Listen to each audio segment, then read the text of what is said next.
podemos dividir en dos zonas. Topográficamente el cuello podemos dividir o subdividir en triángulos y zonas, ¿no? Actualmente la que más empleamos, sobre todo en trauma, que les decía, es las zonas del cuello, ¿no? Tenemos tres. Aquí tenemos los límites, ¿no? A uno, en la base del cuello, dos, tres, ¿no? Ya hemos visto eso. Cada zona, en cada zona está involucrada una determinada estructura anatómica, les decía, ¿no? La zona 2 es la zona más expuesta, por ejemplo, en los traumas cervicales, y la estructura que más se daña cuando hay una lesión en la zona 2 son los grandes vasos del cuello, ¿no? La arteria carótida, la vena yugular principalmente, ¿no? Resumiendo un poquito. La base del cuello tiene importancia en las lesiones porque también repercute en el nivel pulmonar, les decía, ¿no? Una lesión en la base del cuello fácilmente puede hacer un neumotórax o un hemotórax también, ¿no? Por el hecho de que las cúpulas diafragmáticas, ¿no? Se pueden reflejar ahí, ¿cierto? Por detrás de la subclavia principalmente. O por ejemplo, cuando nosotros realizamos la colocación de una vía central, esto pasa muy frecuentemente cuando se hace un abordaje subclavio, ¿no? de la vena subclavia, ¿no? La que pasa por debajo, bien pegadito a la clavícula. Si uno no es práctico, no toma sus previsiones, ¿no? Puede ahí al momento de querer canalizar, ¿no? De querer hinchar la vena, si quiere, ¿no? Al momento de canalizar la vena, puede perforar, ¿no? Lo que es el ápice pulmonar y ahí producir un hemotórax o un neumotórax, ¿no? Generalmente es más frecuente el neumotórax por punción, ¿no? Es un neumotórax iatrogénico, que se llama, secundario a una mala maniobra durante un procedimiento, ¿no? Es bastante frecuente los neumotórax al tratar de poner una vía central por abordaje subclavio. Por eso que normalmente nosotros en la práctica, nosotros los cirujanos, cuando tenemos que acceder a un acceso venoso central, lo hacemos a la yugular, ¿no? Acá arriba hacemos la punción para evitarnos esa complicación que es el neumotórax, ¿no? Entonces, solamente por ponerles un ejemplo, ¿no? Entonces, las lesiones en la base del cuello también, como decía, puede tener repercusión a nivel pulmonar, ¿no? Bueno, entonces habíamos visto eso. Hemos visto cómo se hace la exploración del cuello, ¿no? Que además de ver la simetría, además de valorar a la inspección los cambios en la coloración de la piel, simetría, tumoraciones, también es parte de la exploración del cuello pedir al paciente realizar los movimientos del cuello, ¿no? Lateralidad, extensión, inflexión, también es parte de la inspección del vestido, ¿no? Luego habíamos recordado lo que es en la palpación, maniobras sobre todo para palpar la principal glándula que tenemos en el cuello, que es la glándula tiroidea, tiroides, ¿no? Y ahí hemos recordado las principales, ¿no? Maniobras para palpar. Una de ellas es la maniobra de Kervain, ¿no? En la cual el examinador está por detrás del paciente, y hay otras en las cuales el examinador está frente al paciente, que es la maniobra de Lage, que ocupa dos manos, bimanual, y la maniobra de Cray, que es la mano en garra, ¿no? Que solamente ocupa una mano, ¿no? O una de estas. Bueno, luego les había hablado de la maniobra de Marañón, ¿no? Que también es una forma para poder verificar si un paciente tiene lo que es el bocio intratorácico, les decía, ¿no? Y cuando se le pide al paciente que eleve las manos y extienda la cabeza hacia atrás, generalmente el bocio asciende a la cintura escapular y entonces el paciente empieza a presentar dificultad respiratoria, ¿no? Que es disnea, disfagia, para tragar, y se pone rubicundo, ¿no? Se pone colorado, por decir, por el hecho de que hay una compresión a nivel de la cintura escapular, ¿no? Marañón positiva en los pacientes que tienen óseo intratorácico, ¿no? Habíamos quedado acá en lo que son los ganglios linfáticos, ¿no? Les había dicho que en el cuello los ganglios linfáticos están por doquier y con fines didácticos, para poderlos estudiar mejor, se los ha dividido en grupos, ¿no? Grupos linfáticos, ¿no? De los cuales tenemos acá el primer grupo, que es el preauricular, un ganglio que se encuentra por delante, ¿no?, del pabellón auricular, que se llaman preauriculares. Tenemos los que están por detrás de la oreja, centroauriculares, los que están en la región occipital, ¿no?, ganglios occipitales, el grupo glandular occipital, los ganglios tonsilares en relación a las glándulas salivales, parótida y submaxilar.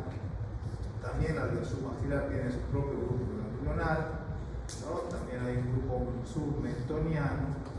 Y tenemos dos cadenas de ganglios cervicales en relación al principal músculo del cuello, que es el esternocleidomastoideo. Entonces tenemos la cadena anterior y cadena posterior cervical. Y el octavo grupo ganglionar corresponde a los ganglios supraclaviculares. Entonces, de manera didáctica podemos subdividir estos ganglios en estos grupos, ¿no?, ganglionares. Bien, los ganglios pueden ser el asiento de varias patologías, ¿no?, las famosas adenopatías, ¿no? Las adenopatías son enfermedades que tienen que ver con los ganglios, enfermedades ganglionares, ¿no? Eso se llama adenopatías. ¿Ya? Aquí tenemos un cuadrito en el cual nos muestra cómo es un ganglio normal, ¿no? O qué hacemos cuando valoramos la parte ganglionar en el cuello. Generalmente, si hay un proceso inflamatorio ganglionar, puede acompañarse de alteraciones en la piel, ¿no? En una persona normal, obviamente, no hay alteraciones en la piel normal, pero si se acompaña de una adenitis, por ejemplo, que es la inflamación de un ganglio, puede esto alterar la piel, haciendo que está presente signos de inflamación, ¿no? ¿Cuáles son los signos de inflamación? Sudor, dolor, calor y fumar, ¿no? La tetralogía de Celsius, ¿no? Luego, a la palpación, como les decía en su momento, los ganglios son prácticamente imperceptibles, uno no los puede tocar porque son bastante pequeños. Miren la forma de los ganglios normales tiene una forma elipsoidal. El tamaño generalmente puede oscilar entre 0,5 a 1 centímetro, o sea, bastante. Los inguinales son un poco más grandes, pueden medir 2 centímetros, normalmente estamos hablando. Uno, cuando toca un ganglio es indoloro, no duele para nada, no, imperceptible además, ¿no? La consistencia de los ganglios normalmente pueden ser blandos, elásticos y son móviles, ¿no? Puede uno con la mano tratar de desplazar, ¿no? Cuando se tornan patológicos, ¿no?, cuando hay además, ¿no?, alteraciones a nivel de la piel, la infección, ¿no?, como les decía, ¿no?, los principales, los signos de infección o inflamación, dolor, pero además, cuando una adenopatía, ¿no?, los ganglios pueden cambiar de esa forma elipsoidal normal a una forma más redonda. Se hacen más grandes, mayores a 1 centímetro, o sea, ya mayores a 1 centímetro, 2, 3 ya son fácilmente palpables. Incluso los puede llegar a ver a simple vista, ¿no? Cuando uno toca un ganglio patológico, una adenopatía, generalmente es dolorosa, ¿no? Palpa uno y hay dolor, ¿sí? La consistencia puede variar, puede ser firme, puede ser más pétrea de lo común, o sea, más dura, ¿no? Y puede ser una adenopatía adherida a planos profundos. ¿Ya? Una adenopatía es difícil de movilizar, generalmente está adherida a planos profundos. Entonces, estas son las características de cuando un ganglio se hace, como les decía, patológico. Y es bueno tener en mente esto porque les decía, el segundo tema que vamos a ver son tumoraciones de cara y cuello. Y la principal causa de tumores en el cuello son generalmente a partir de los ganglios, o sea, las adenopatías. Y las adenopatías, adelantando un poquito, pueden ser o primarias o secundarias. ¿A qué se refiere esto? Primarias cuando el ganglio mismo es el que ha empezado un proceso inflamatorio, por ejemplo. Secundaria cuando esa adenopatía acompaña o es producto de un proceso inflamatorio en algún órgano circundante. Por ejemplo, cuando uno tiene una parotiditis, ¿no? Una inflamación de la parótida, ¿no? La viral, generalmente. Producto de la inflamación de la parótida, ¿no? Secundario a esto, puede llegar a inflamarse o puede repercutir esto a nivel de los ganglios que están cercanos a la parótida. Entonces, además de tener la parotiditis, el paciente puede tener tumoraciones de los ganglios, ¿no? O sea, acompañando al proceso inflamatorio principal que es de la parótida. Entonces, se llama adenopatía secundaria, ¿no? O por ejemplo, hay pacientes que vienen con una tumoración acá, por encima de la clavícula, ¿no? Lo que corresponde a los ganglios supraclaviculares. Entonces, cuando un paciente viene con una tumoración, primero hay que pensar que es un ganglio, ¿no? Porque es la causa más común. Y lo segundo es averiguar si esa adenopatía es primaria o secundaria.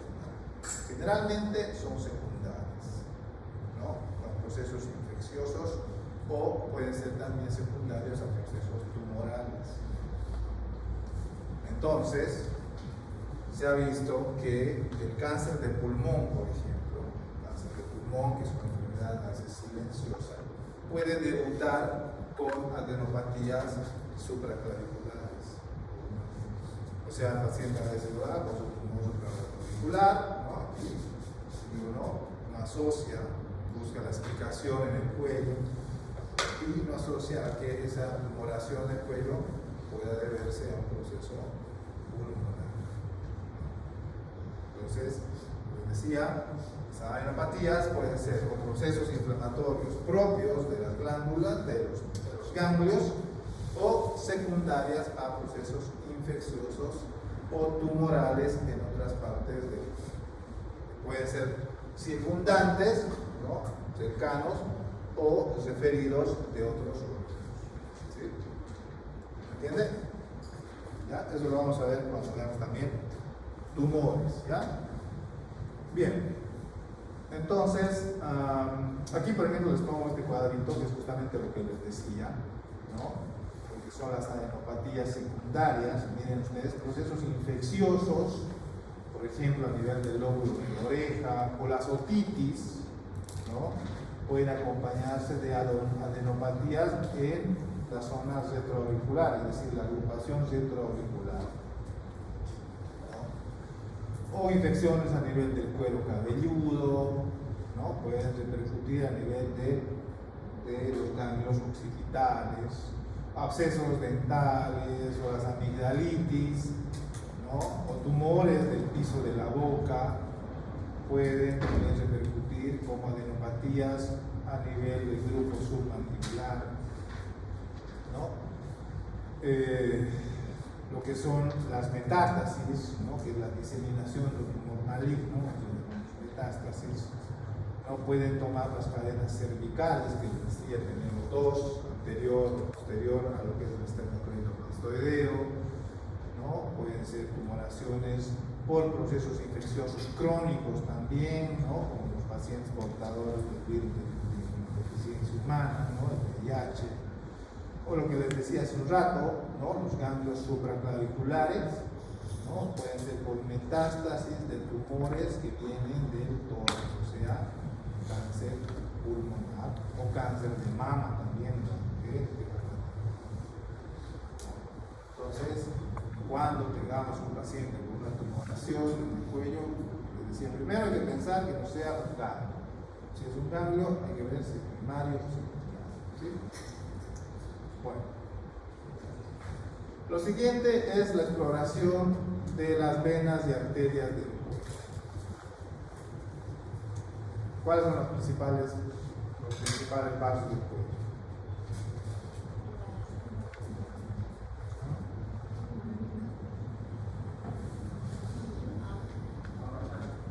La aorta, ¿cómo es? La yugular y la subclavia, ¿no? Los principales vasos del cuello. Eso es lo que valoramos cuando exploramos la parte arterial y venosa en el cuello. Normalmente, como ven, es imperceptible, ¿no? Pero hay patologías en las cuales se va a hacer más visible, por decir, una pulsación de un vaso, una arteria o vena. O hay patologías en las cuales se puede acompañar de dilatación de uno de los vasos, por ejemplo, los famosos aneurismas.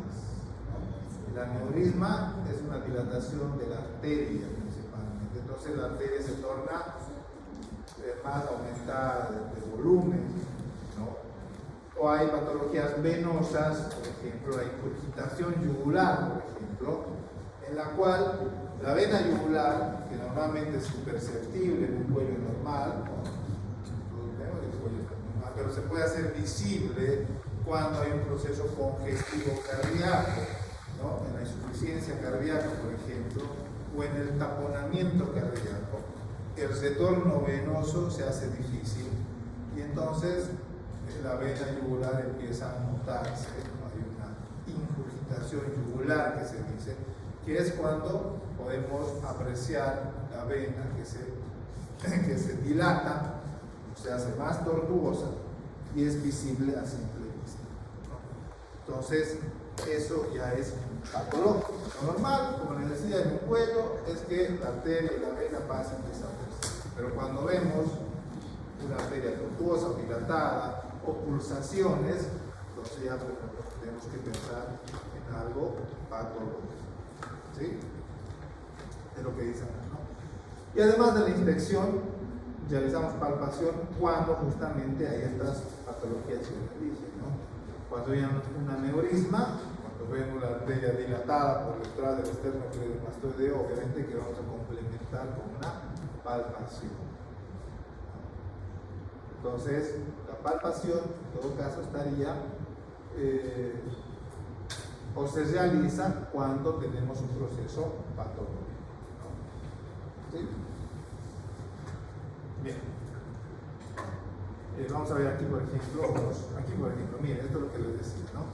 Acá hay dos cuellos que obviamente no son normales, ¿no?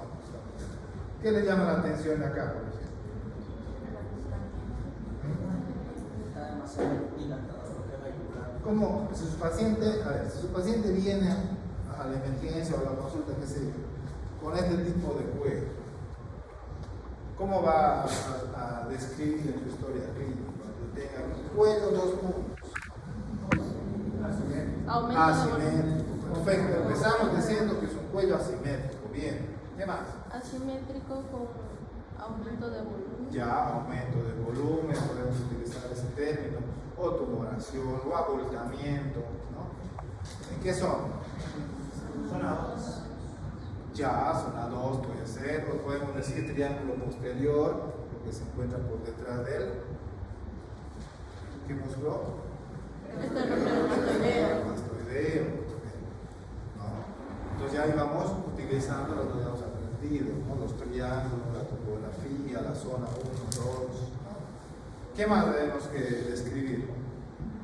Está bien, al momento asimétrico, abultamiento, tumoración, el triángulo posterior posterior del esternocleidomastoideo, zona 2, como quieras, también sirve. ¿Qué más?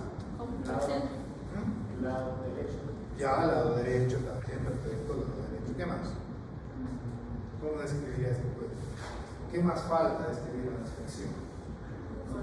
Eso, los cambios en la coloración de la piel, ¿no? Si hay, obviamente, ¿no? Si no, no se describe. ¿Qué más? Temperatura. Si hay presencia de dolor. Ya, eso ya va a ser la palpación, vamos a la inspección, ¿no? ¿Qué más a la inspección? Entonces, principalmente eso, Si ¿no? puede rotar. Ya, exacto, ¿no? Lo que les decía, siempre hay que acompañar la inspección de movimientos del cuello. De repente el paciente puede hacer los movimientos, de repente no, ¿no? ¿Qué más? Ahora la palpación, que decía. Si es blando, duro, si es móvil. Ya, fijo. ¿y qué les parece si uno palpa esto y empieza a pulsar? Pulsar, muy bien, la palpación pulsar. ¿Qué les sugiere eso? ¿Qué podrían pensar? ¿Qué Dilatación de un grande vaso. ¿Mm? Una dilatación de un Una dilatación de un vaso, perfecto. Si un tumor late, pulsa, ¿no? Lo más probable es que ese tumor sea a partir de un vaso principal, ¿no? Si estamos aquí en esta región del cuello, ¿cuál es el vaso principal, la arteria principal? ¿Mm? La yugular. Y entonces así se presenta lo que es el aneurisma de carótida. La arteria. Porque las arterias son las que laten, no las venas. Entonces así se presenta el aneurisma de carótida, como una tumoración pulsátil por detrás del esternocleidomastoideo. Ahora, si fuera una tumoración que no late, que está ahí ya podemos pensar en miles de cosas. Hay que hacer más estudios. Claro, hay que ver. Pero si pulsa, si late, es más probable que sea un tumor vascular. ¿Sí? Dime. Bueno, el aneurisma es un tema muy complejo, puede ser genético, puede ser. Eso lo vamos a ver más adelante. Ahorita estamos viendo lo general, ¿ya? El aneurisma lo vamos a ver en su momento. Pero lo que ahorita me interesa es que podamos recordar lo que es la semiología orientada a la parte patológica quirúrgica. ¿Ya? Obviamente que este paciente, los pacientes con aneurisma, no son súbitos, no son de un día para otro. El paciente lleva un tiempo ya, incluso la tumoración se va haciendo más grande. Y generalmente los pacientes van a la consulta cuando ya es bastante enorme la tumoración, cuando ya les causa dificultad para mover. ¿Y qué es lo peligroso de los aneurismas? Que se pueden romper, que pueden sangrar y el paciente puede hacer un shock hipovolémico por ruptura de aneurisma. ¿No? Ya. Y el siguiente cuello, por ejemplo. El paciente con infiltración yugular, lo que les decía, no se ve bien el tema. Ahora sí, aquí, ¿no? Vean, la vena bien dilatada, tortuosa, marcada, así se presenta lo que les decía, ¿no? La infiltración yugular. Pacientes con patología cardíaca, insuficiencia cardíaca, o un taponamiento cardíaco, hace que el retorno venoso sea difícil, por lo tanto se va marcando la vena, ¿no? Todos estos casos, como les decía, son patológicos. Tenemos que saberlos describir, y si ves un paciente con estas patologías, necesariamente tienes que hacer el siguiente paso, que es la palpación, ¿no? Palpación. ¿Sí? Bien, dentro de estas son, por ejemplo, las patologías más frecuentes en lo que es lo que involucra los grandes vasos del cuello. Ahí, por ejemplo, está haciendo una palpación, ¿no? Anterior y posterior al esternocleidomastoideo, que es justamente la zona vascular del cuello, donde están esas grandes cañerías, ¿no? Venosa y arterial del cuello. ¿Sí?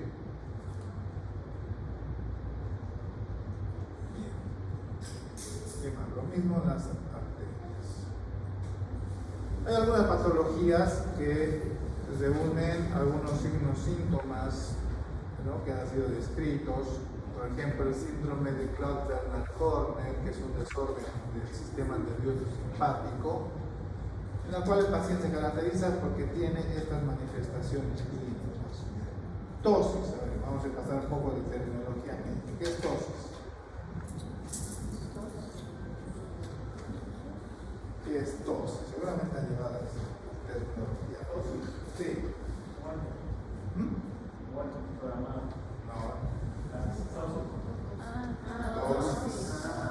Apoptosis es otra cosa. Esa es la muestra celular programada también. ¿Qué es tosis?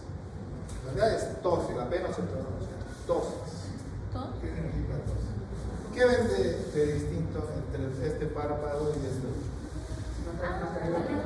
Eso es el famoso párpado caído. Eso. ¿Qué es la miosis? No sé. No, sí, claro. ¿Qué es la miosis? ¿Qué diferencia entre miosis y midriasis? Vamos a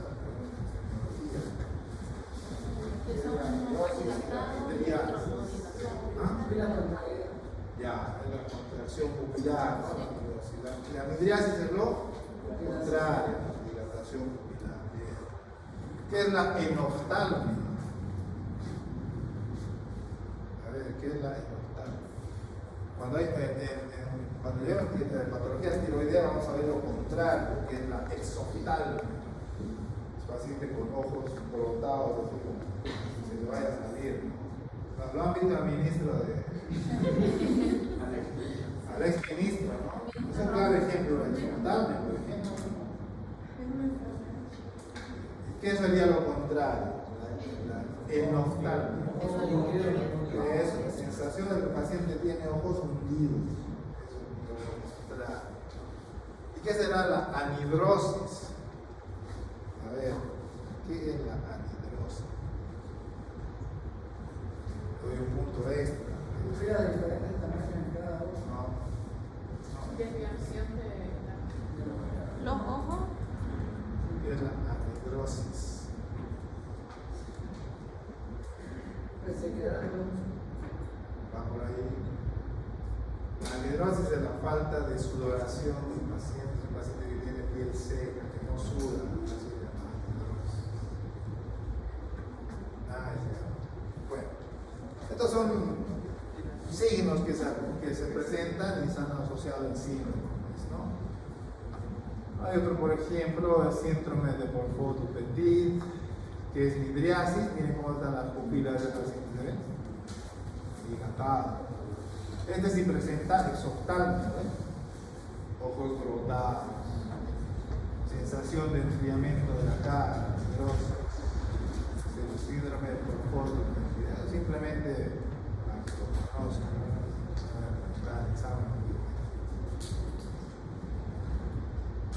bueno, tanto el hiper y hipotiroidismo también se pueden asociar con problemas a nivel del cuello, eso lo vamos a ver cuando veamos tiroides.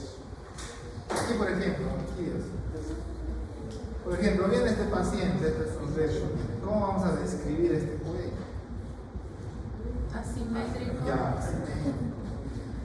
Vamos a empezar así. ¿Qué más? Ya, múltiples deformaciones. ¿En dónde? Podemos decir zona 2, incluso puede abarcar zona 1, ¿no? Lado. ¿Qué lado es? Izquierdo, digamos. Izquierdo. Entonces, cuello asimétrico, abultamientos o tumoraciones en la región 2 y 1 del cuello derecho, el cuello izquierdo, ¿no? ¿Qué más? No se ve muy bien la foto, pero hay algunos cambios de la operación en la piel, ¿no?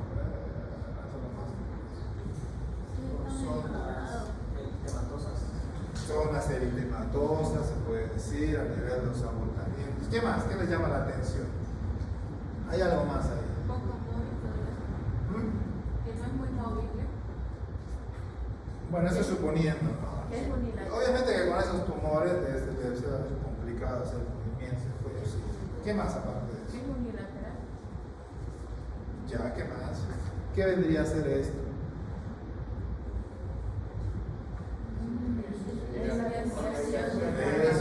Desviación de la tráquea. Está totalmente desviada la tráquea del lado derecho. Obvio que, porque esta tumoración ocupa un espacio.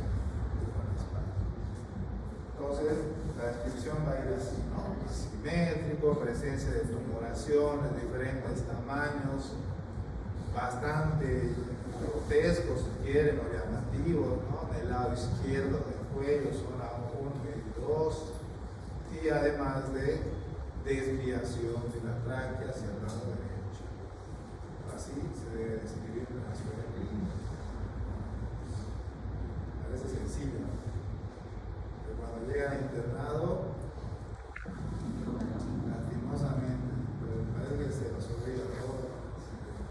Siempre veo lo que yo por ahí me manejo interno todo el tiempo. ¿Y de qué ponen en la historia clínica? Cuello cilíndrico móvil, ¿no? De verdad, ¿no? Así es. Cilíndrico móvil sin adenopatía. Todo. Sin adenopatía palpable. Eso. ¿Saben qué poner?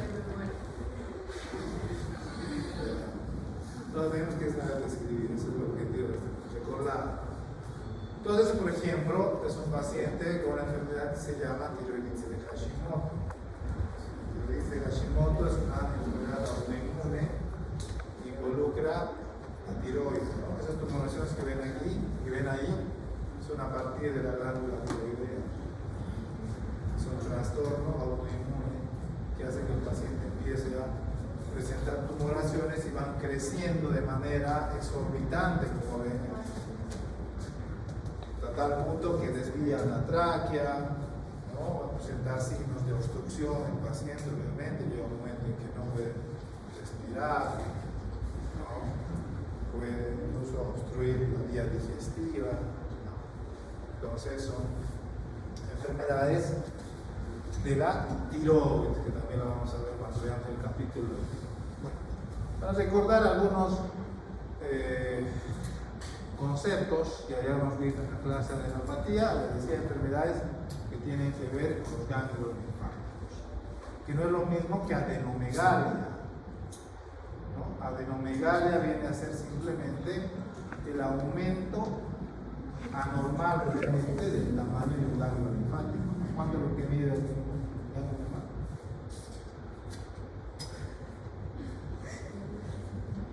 De 1 a 3 centímetros. Hace ratito vimos el cuadro. ¿Hasta cuánto mide un ganglio normal? De 0,5 a 1 centímetro. La adenomegalia no es lo mismo que adenitis, por ejemplo. ¿Qué será adenitis? Todo lo que termina en itis es inflamación, exacto, no pancreatitis, amigdalitis, todo lo que tiene inflamación.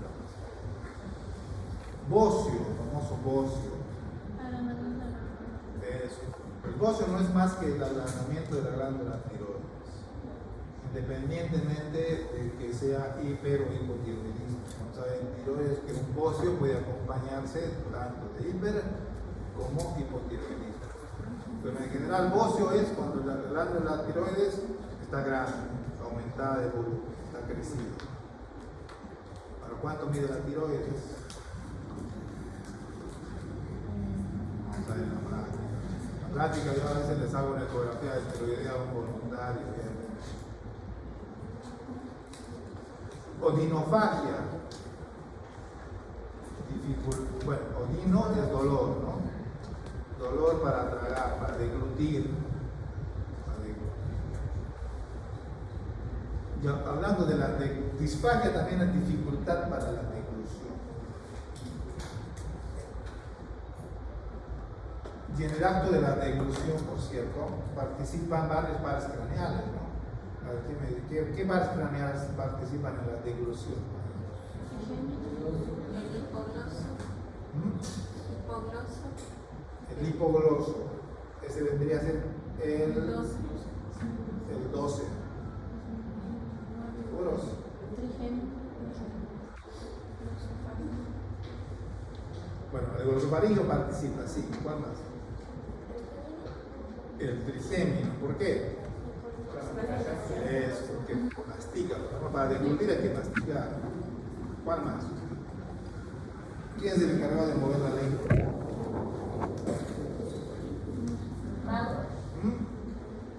El vago, ¿no?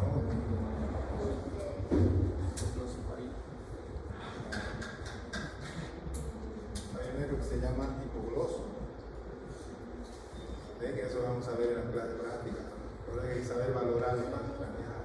Van a ver que el 5 por lo menos participa en el arte de la deglución. ¿No? Por eso cuando usted hace a su paciente trague saliva, ahí está valorando ya 5 pares craneales. Además de ver la centralidad de la tráquea. Por ejemplo, si a este paciente le pide que trague saliva totalmente desviada, ya ven, ni va a poder tragar, ¿no? Ya está bastante comprometida. Eso vamos a repasar en la práctica. La tortícolis es un término bastante conocido, que es la dificultad para mover el cuello. Pero generalmente eso se da por una contracción prolongada de músculos esternocleidomastoideos, el principal músculo del cuello. Bueno, preguntas acá, dudas. Cuando tenemos tiempo vamos a enganchar con la siguiente clase. Preguntas acá, dudas. Bien, el siguiente tema asociado a esto es el tema de tumoraciones. Entonces hemos repasado lo que es la fisiología básica, ¿no? Orientada a lo que vamos a ver más adelante. Ahora lo que vamos a ver son tumoraciones de cabeza y en realidad tumoraciones es un tema bastante amplio. Libros y libros se han escrito en honor a las tumoraciones. Pero obviamente nosotros vamos a ver lo más general. Vamos a recordar también alguna terminología. Entonces, un tumor, una tumoración en el cuello, puede ser a partir de cualquier estructura, ¿no? Ya saben ustedes que los tumores pueden originarse a partir de tejido muscular, subcutáneo, tejido óseo, glandular, nervioso, vascular, ¿no? Básicamente, a partir de cualquier estructura se puede formar un tumor, ¿cierto? Entonces, por eso es que cuando un paciente viene con una tumoración, prácticamente esto es como un reto para el médico, saber de dónde es que se ha formado este tumor, ¿no? Esa es la gran pregunta. Cuando un paciente va a la consulta y le dice, doctor, tengo un tumor aquí, ¿no? ¿Qué será? Le pregunta, ¿no? ¿Qué será este tumor que me ha ido creciendo, que me duele, me cuesta rojo, ya no me deja mover el cuello, o tengo este tumor y tengo otro acá? Vean que es el tema de tumores, como les decía y como dice aquí la siguiente diapositiva, viene a convertirse en un desafío diagnóstico, ¿no? Un desafío diagnóstico porque pues un tumor se puede formar a partir de cualquier estructura, ¿no? Esa es la gran pregunta. ¿Cuál es nuestra labor? Mediante la clínica, mediante la entrevista, la historia clínica, la historia de la enfermedad actual, ¿no? Esa entrevista que hacemos con el paciente, ¿no? Con las preguntas básicas, ¿no? ¿Cuándo le apareció ese tumor? ¿Dónde apareció? ¿Ha ido creciendo? ¿Se ha mantenido en el mismo tamaño? ¿Qué síntomas asociados tiene? Todo eso, toda esa información. Y a través de la semiología, ¿no? Inspección, palpación, percusión, escrutación, si lo merita, vamos a tratar de llegar a un diagnóstico presuntivo, ¿no? Hacernos una idea más o menos de dónde viene ese tumor. Puede haber algunas características de los tumores que son fáciles, por ejemplo, como les decía hace rato en la diapositiva, Si el paciente viene con una tumoración por detrás del cuello que pulsa, no hay donde perderse, pues no es un aneurisma de carótida, no es nada, está el diagnóstico sencillo, pero a veces no es así, también puede ser otra cosa. Entonces, la clínica nos va a dar un diagnóstico preciso, pero al final el diagnóstico definitivo, cuando hablamos de tumores, siempre va a ser a través de un examen histológico. Para eso vamos a ver qué es una biopsia, cuántos tipos de biopsia hay, si es una biopsia excisional, incisional o punción, qué es una PAF. ¿Han escuchado hablar de la PAF? Sí. ¿Qué significa PAF? Función con la aguja fina. Punción y aspiración con la aguja fina. Es un tipo de biopsia también, ¿no? ¿Cuál es el objetivo de la biopsia? Tomar una pequeña muestra del tumor, ¿no? Y el patólogo, ¿no? Es el especialista que va a poder ver al microscopio, va a poder ampliar esa toma de muestras y va a poder determinar qué tipo de células están formando ese tumor, ¿no? Si son células benignas, malignas. Entonces el diagnóstico final siempre va a ser histológico. Siempre vamos a terminar biopsiando, salvo obviamente sea un aneurisma, ¿no? Vamos a biopsiar un aneurisma también, ¿no? Entonces cuáles, cuánto biopsiar también, ¿no? Bien. Entonces,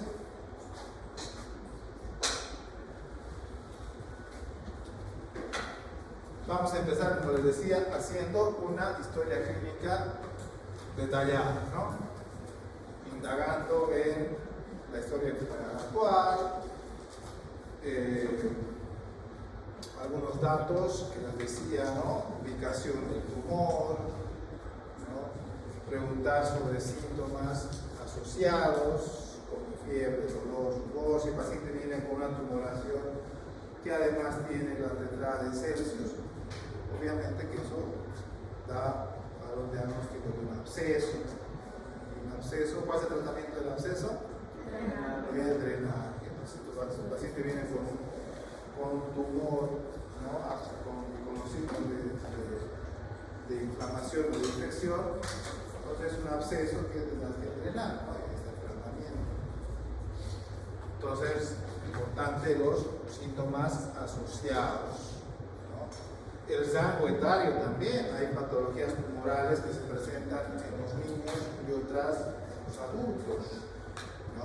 Vamos a ver, por ejemplo, el quiste tirogloso, que es una tumoración que se presenta característicamente en la parte media del cuello, entre el hueso hioides y la base de la lengua, ¿no? Es una tumoración que se presenta acá en la parte media, que vamos a ver más adelante. Entonces, si viene un niño con esa tumoración característica en ese lugar preciso, ya tienes tu diagnóstico, ¿no? Alta probabilidad de que sea un quiste tirogloso, que es una tumoración, ¿no? Que debería la formación embrionaria desaparecer, pero a veces permanece después del nacimiento y se presenta, ¿no? Por tumores congénitos. También será importante averiguar los antecedentes de nuestro paciente, ¿no? Antecedentes, el paciente ha cursado con algunas enfermedades virales o bacterianas. La tuberculosis en nuestro medio todavía es una enfermedad que está presente y puede presentarse con adenopatía, como se llama tuberculosis, puede presentarse adenopatías, o además de hacer paciente de tener una tuberculosis pulmonar, ¿no? Que es la forma más frecuente de tuberculosis, porque la tuberculosis no solamente da en los pulmones, la tuberculosis puede ser a partir de cualquier otro lugar, y entonces también tenemos la tuberculosis ganglionar, tuberculosis que puede afectar un ganglio. La tuberculosis no piensa que solo es pulmonar, tuberculosis ósea, tuberculosis peritoneal. Antecedentes familiares de cáncer, les decía, ¿no? El cáncer pulmonar, realmente a veces puede debutar con tumoración supraradicular.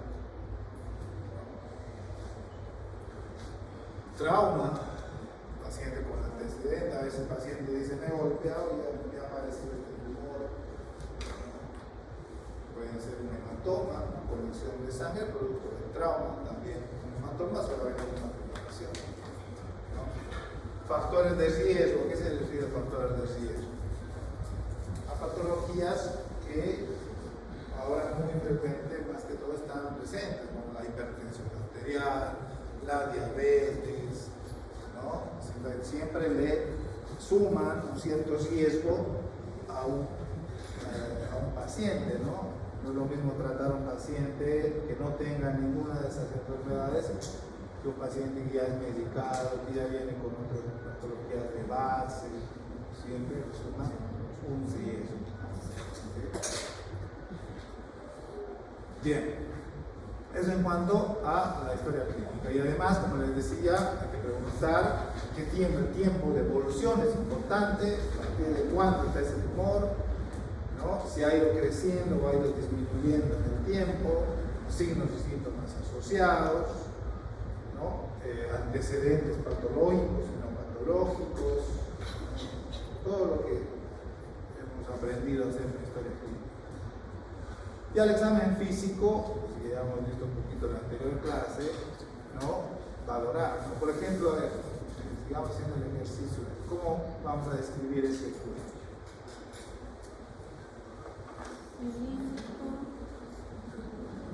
Primero, el índice. Sí, ¿no? Cuello asimétrico, ¿no? ¿Qué más?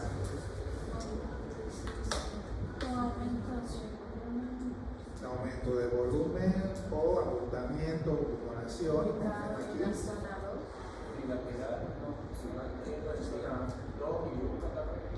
Ya, 1 y 2, abultamiento, ¿no? En región cervical izquierda en este caso, izquierda, unilateral puede ser, está bien, unilateral, no es en los dos lados. Acá habrá lo que hay en el otro, lo que había en el otro paciente. No, aparentemente no. Aparentemente la tráquea está centralizada, sí.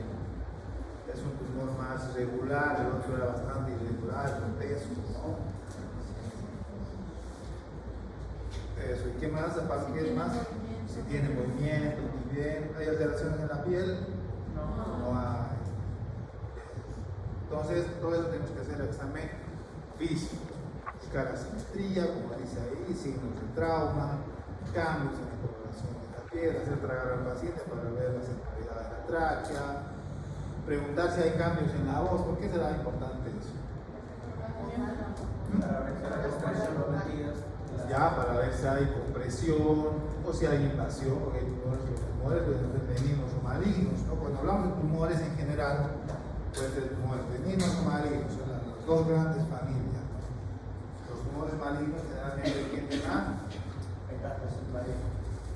metástasis. ¿Qué significa metástasis? Migración, invadir otros órganos, ¿no? Si hay un tumor maligno que invade cuerdas vocales, obviamente el paciente va a presentar cambios en la tonalidad de su voz, por eso dice ahí preguntarse alguna vez aquí, o puede ser también por compresión. Bien. Luego, ahí las preguntas que tenemos, ¿no? ¿Qué estructura compromete un tumor? Como decía al inicio, puede ser a partir de cualquier estructura, por eso es el desafío de aquí. Será un ganglio, generalmente la adenopatía, lo decía, son los más frecuentes, ¿no? Y estas preguntas que vienen a continuación: ¿es suave, es fluctuante, es móvil, encapsulado, liso, tiene pulso o no, es superficial o profundo? Todo esto, todas estas incógnitas, tenemos que, toda la información la vamos a obtener a partir de la palpación. No es que vamos a palpar por palpar un tumor. En la palpación tenemos que hacernos una idea más o menos del tamaño. Luego hay que ver si la estructura, o sea, la superficie en realidad, ¿no? Es lisa, ¿no? Es uniforme, a eso me refiero, ¿no? Es uniforme. o es nodular, a la consistencia, ¿no? Será blanda, será duro, pétreo, todo eso tendremos que,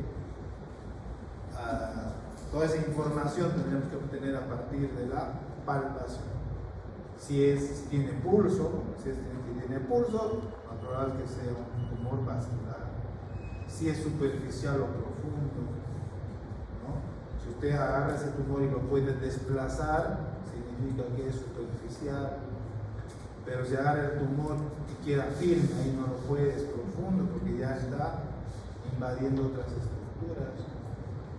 Entonces, todos estos datos tenemos que sacarlos a partir de la palpación. Porque al final, cuando nosotros pensemos en algún diagnóstico, va a servir, ¿no? Toda esta información estamos haciendo para poder explicarle al paciente, ¿no? Yo pienso que su tumor es un aneurisma de la arteria carótida. Yo pienso que su tumor es un absceso que ha empezado a partir de una muela. O su tumor, yo pienso que está acompañado de una patología pulmonar, hay que hacer un estudio de los pulmones para eso, para orientarnos más o menos. Obviamente, como les decía al inicio, no vamos a tener un diagnóstico definitivo, pero por lo menos vamos a orientar la clínica, que es lo que hacemos nosotros. Porque lo demás es procedimientos complementarios. Desde un tiempo a esta parte, nosotros nos hemos convertido en muy dependientes de las pruebas diagnósticas, ¿no? Tenemos un paciente con tumor, a veces es ecografía, ¿no? Tenemos otro paciente, tomografía. Y así. Ya esta parte yo veo que ya estamos obviando la clínica. Estamos poniendo adelante la clínica todo lo que son los métodos complementarios. Que no es malo, sí, es bueno, sí, pero tenemos que orientarnos. Porque si no vamos a empezar a pedir al paciente de todo, ¿no? A veces una ecografía, una tomografía, hace todo. Y luego vemos que hay, ¿no? Pero tenemos que orientar. Yo le voy a pedir esta ecografía porque pienso en esto, ecografía de parte plana. O pienso que su tumor es a partir de la glándula tiroidea, hace una ecografía de tiroides. Pues ya vamos orientándonos y nos vamos a pedir al paciente todo, para que sea, más que nuestros pacientes hoy en día no tienen ni recursos económicos, no hay. No podemos pedir, ¿sí? Bueno, entonces hasta ahí lo que es todo lo que vamos a obtener en la historia clínica y el examen físico, ¿no? Entonces, ¿qué hay que pensar? ¿Cuáles son las principales patologías que les decía? Con esto vamos a hacer. Nuevamente, aquí estamos. En realidad, la distribución es así. En realidad, la distribución de los ganglios es así, todo complejo. Recuerdo que les decía que solo para fines didácticos los agrupamos en grupos, ¿no? Para la redundancia, pero en general se extienden así, todo distribuido así. ¿Cuáles eran los cuántos grupos ganglionares tenemos? ¿Cuáles son? Retroauriculares. Primero por orden, ¿no? Preauriculares, retroauriculares, occipitales, tonsiliares, submandibulares, submentonianos, anterior y posterior, ¿no? Cervical, en relación al externo medio mastroideo y entonces, tan importante es esto que hay una nomenclatura que divide al cuello en relación a eso, ¿no? En relación a estos grupos ganglionares. Esta es una distribución que tiene que ver con zonas con esa distribución de 8 grupos ganglionares. Se ha hecho. Entonces, la principal patología, como le decía, es las adenopatías. Son más frecuencia, ¿no? Y por eso es importante recordar el sistema linfático de los grupos, cadenas.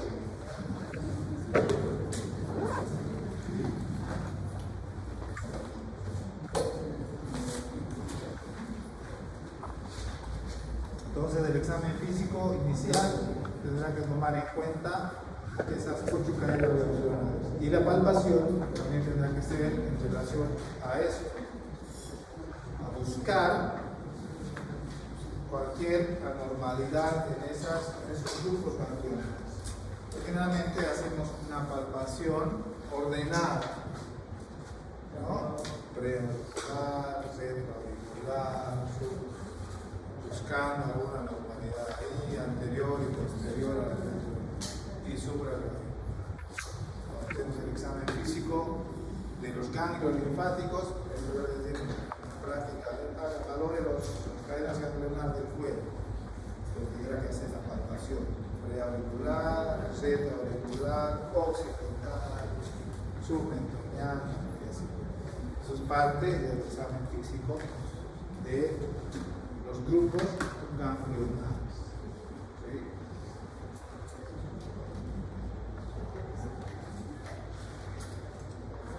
Parte del examen físico también es, ya les había dicho, ¿no? La inspección de la piel y todo eso, y la tiroides, que es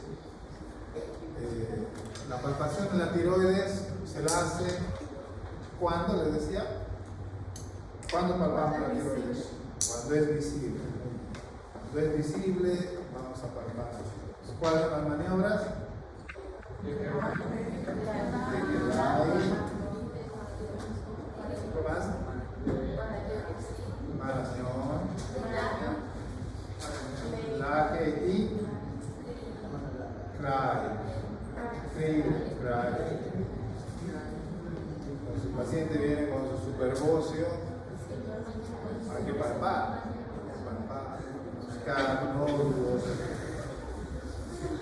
si es pétreo, si es blando. Luego las glándulas salivales también pueden dar tumoraciones, ¿no? Y las famosas, donde se hace las famosas parotiditis. ¿Cómo se llama coloquialmente las parotiditis?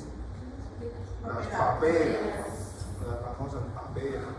¿Quién ha tenido papera? ¿Alguien de la papera? Es una enfermedad viral. Entonces, también será importante valorar las glándulas salivales. Doctor, una pregunta. Si hay una estimulación de los ganglios, ¿se puede tener alguna consecuencia? O sea, una inflamación o... ¿Estimulación cómo? O decirse alguna No vas a estimular a la glándula. los ganglios. Igualmente, los ganglios, y mucho menos los ganglios. Hay diferencia entre un ganglio y una glándula, ¿no? Las glándulas son las secreciones, los ganglios no se pueden estimular. Las glándulas, si tú palpas de repente la glándula parótida, puedes estimular a que ésta produzca saliva. ¿Qué produce la glándula? Y hablando de eso, por ejemplo, ¿por qué conducto es que la glándula parótida vierte saliva a la boca? ¿Cómo se llama ese conducto?